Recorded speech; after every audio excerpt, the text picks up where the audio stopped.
Welcome to Work Made Easy, where we explore the transformative power of simplicity in driving positive action and unlocking your fullest potential.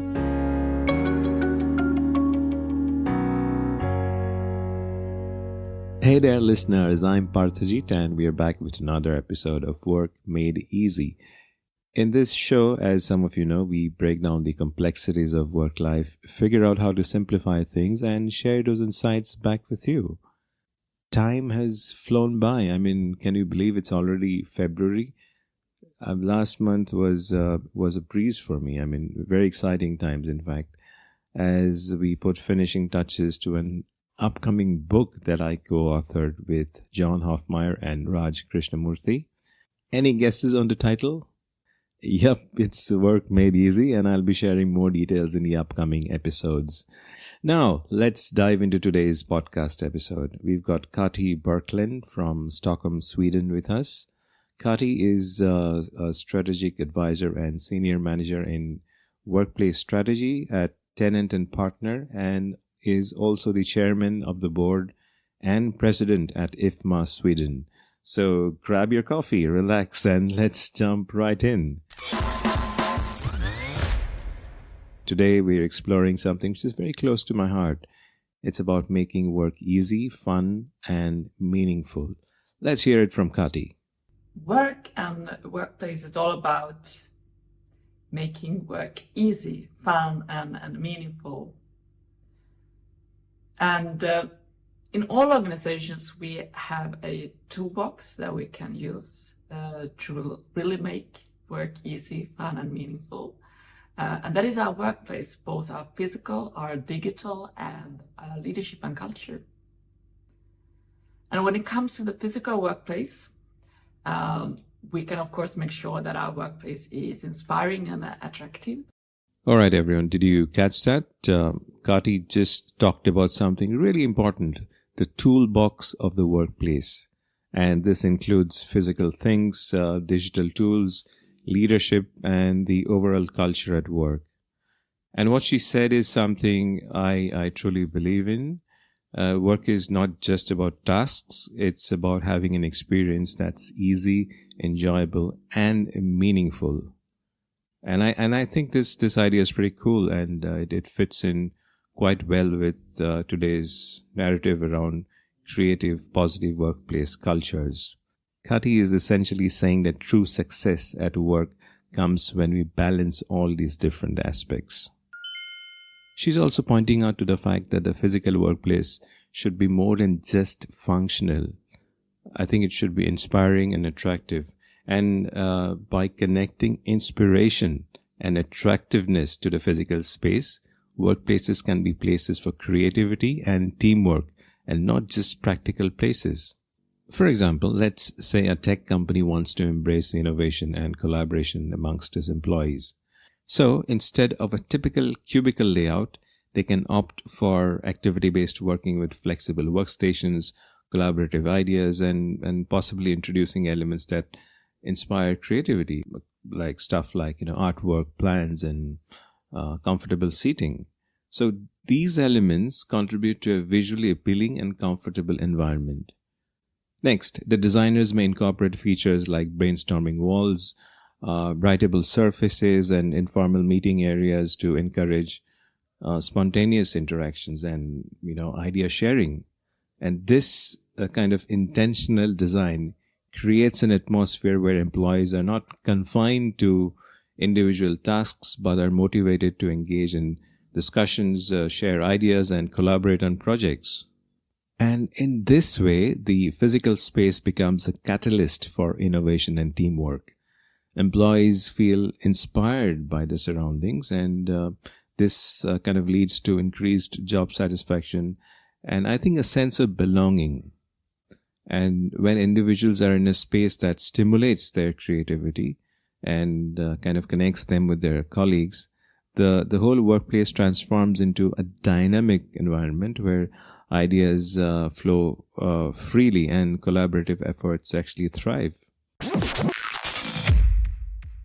And to Kati's point about leadership and culture, I really think that a workplace is a mix of many things: the physical space, digital tools, leadership, and culture, all of them coming together. And when they do, I think it creates a work environment that's not only efficient, but also enjoyable and purposeful. This way of thinking lines up with modern ideas in management that understand how important it is to keep employees happy and engaged to kind of achieve the goals of the organization. Now, having an inspiring workplace is great, but let's be real, inspiration can only go so far. People usually prefer to do things the easier way if they have the option, right? We can, of course, make sure that our workplace is inspiring and attractive, but we can also make sure that, well, it's really easy for us to do our work there. If it's individual or it's collaborational, if we need to focus or if we want to be more creative. So it's really easy to find the type of space, place, tools, setup that we need and want to, but also make it easy to find each other, find what we need, find, somewhere to pause, get something to drink, healthy to eat, make some exercise, all that we need to make not just our work, but also our lives easier. Making things easy is so very important at the workplace. I mean, even if something is very good or very attractive, I've seen that people often push back if it is difficult to do. Kati emphasizes the importance of accessibility and convenience, and that the workplace should be designed to facilitate and enhance productivity seamlessly. She's also saying that workplaces should be suitable for both working alone and working together, and this cannot be overstated. It's very important to have different areas, tools, and setups. Why? Well, because not everyone works the same way. And I think this aligns quite well with the current trend of activity-based working, where we create spaces that kind of matches the specific requirements of different tasks and activities.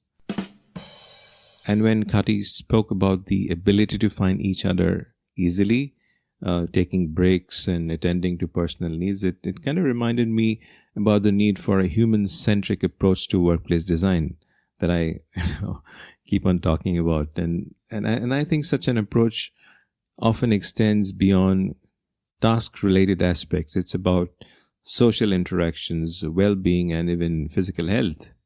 And this holistic perspective aligns with contemporary workplace trends that prioritize employee experience and work-life balance. It is so very important to create environments that not only streamline work processes, but also contribute to the overall well-being and satisfaction of employees. And I think by focusing on making every aspect of work and also life easier, Kati is showing us a vision of a workplace that goes beyond functionality, kind of aiming to enrich the entire experience of being at work. Now, when it comes to the digital workplace, there are digital tools everywhere. But how do we use them efficiently? That's the million-dollar question, or should I say the million-document question. Let's listen to what Kati has to say. And in the digital workplace, we actually most of the organizations got all the different tools and platforms that we need for work. But we don't really know at individual and team and organizational level always how to use it best for our work, how to make it as easy as possible and working and productive for us, for our employees, for our teams, for our organization. So there is a lot of learning and teaching and exploring, and then together finding out in what way, what's the best way for us to find documents, information, find colleagues, teams, how to share, collaborate, co-create in the best way, what to use, when, and how. What Kati is saying highlights a very common issue and something like the paradox of plenty. This is about the challenge of managing abundance, where having numerous options can create decision-making difficulties and lead to suboptimal choices. Most organizations today have a lot of digital tools, right? But often find it hard to use them effectively. And there's so much of information and too many tools to choose from. And this kind of goes from each person to teams and sometimes the entire organization. It's like having a big toolbox, but not being sure which tool is best for a specific job. And post-COVID, I've seen organizations investing in numerous tech tools, and I have also seen how teams often struggle to collaborate on a project. They may have access to multiple kind of communication channels, file sharing platforms, and project management tools. But without clear guidelines or a streamlined approach, team members I've seen, they often find themselves toggling between different tools and often kind of duplicating efforts or even missing out on the most effective tool for a specific aspect of their work. And really, all this is all the time developing very fast. So also we need to keep on learning and learning the new things coming all the time in the digital workplace platform. Kati speaks about the rapid pace of development in the digital realm, and this kind of underscores the perpetual need for upskilling. In this fast-changing environment, the ability to adapt and learn becomes a competitive advantage. So those who can swiftly adapt to new technologies and methodologies actually gain a competitive edge. And this kind of reminds me of the COVID days. Remember when individuals and organizations that adapted quickly to digital collaboration tools had a smoother transition to remote work. Now, despite organizations investing significantly in the latest tech tools, and I've seen that there is often insufficient effort and time dedicated to educating employees on how to use them effectively. In a sense, what Kati is saying underscores the importance of not only keeping up with technological advancements, but also ensuring that the workforce is equipped with the skills and the knowledge to effectively utilize these advancements for the benefit of the organization. And this approach is really reflective of a shift towards a more holistic and strategic approach to technology adoption and workforce development at the same time. And then Kati spoke about leadership and culture. And then when it comes to leadership and culture, it's of course leadership is about connecting with our employees, our team, and connecting it with the rest of the organization, the mission, vision, values, culture that we want to create.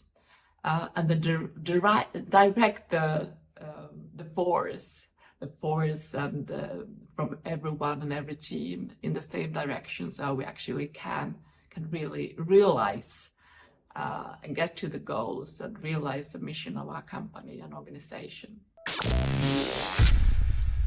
In simple terms, good leadership and a positive work culture are really important when we talk about a complete approach to work.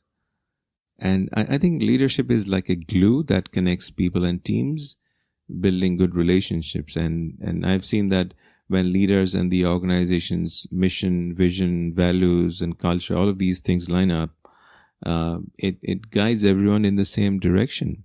And this unity helps everyone work together towards common goals, creating a work environment that feels connected and meaningful.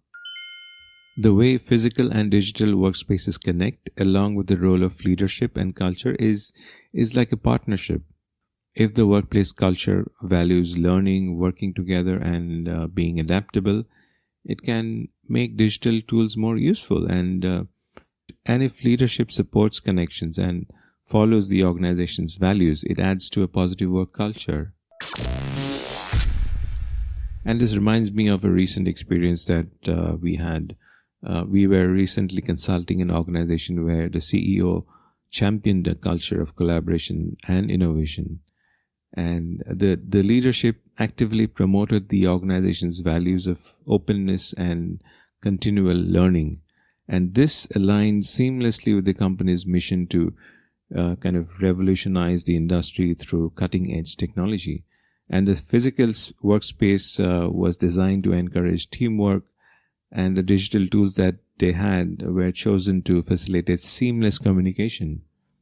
And the result was kind of like a cohesive work environment where employees felt connected and motivated. And such a synergy between leadership culture and the integration of physical and digital workspaces speaks about a partnership that enhances productivity and creates a meaningful work experience for everyone involved. So, and it all starts with making work easy, making it fun, making it meaningful. And this really means finding the right balance between getting things done efficiently, enjoying what you do, and kind of feeling like your work has a purpose. So when tasks are organized, enjoyable, and meaningful, it creates a positive and productive work environment, and keeping employees engaged and satisfied. And I think this idea reflects the modern understanding that work isn't just a list of things to do. It's a crucial part of a fulfilling professional and personal life. Now, dear listeners, as we wrap up, I want you to ponder on this. How can you contribute to making your workplace a heaven of fun, ease, and meaning? Drop us a line with your thoughts, and maybe, just maybe, your ideas will be featured in the next or one of the following episodes.